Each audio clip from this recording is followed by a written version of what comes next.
Во присуство на кругот на академици, односно членови на МАНУ, поглаварот на МПЦ, председателот на ЗДЕЛ СНО, без председателката на државата и премиерот со едноминутен молк во чест на жртвите од пожарот во Кочани, МАНУ го почна и одржа годишното собрание. Клучните пораки срочени во 18 страници од говорницата ги испрати председателот на Академијата Живко Попов, кој се осврна на политичката состојба во земјата, укажувајќи дека европскиот пат кој е единствена правна и реална опција, повторно е ставен пред испит и покрај тоа што земјата премногу направи, а повеќе од тоа да се направи, како што рече, губи секаква смисла, но им понуди конкретен предлог на официјална Софија, односно предвидено одложено дејство за солидна основа за компромис. Работите на глобално ниво, како што гледаме, се менуваат од ден во ден, од час во час. Македонија е мала, сиромашна, поделена по повеќе основи и мора да реагира навремено, но мора истовремено да чува и одредена неутралност, бидејќи од неа секако дека не зависат работите. Сметам дека премногу направивме, премногу жртвувавме и повеќе од тоа губи секаква смисла евроатлантскиот процес.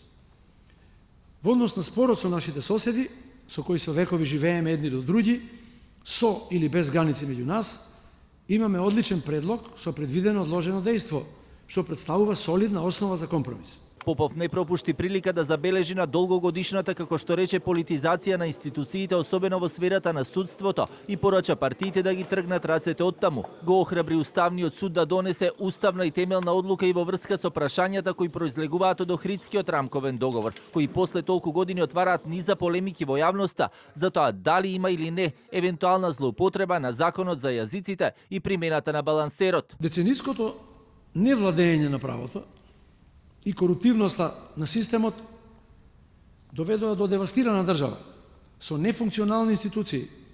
Како резултат на тоа, во последните години ни се случија неколку масовни несреќи, меѓу кои последната голема трагедија во Кочани. Верувам дека се уште е возможно рестартирање на државниот систем.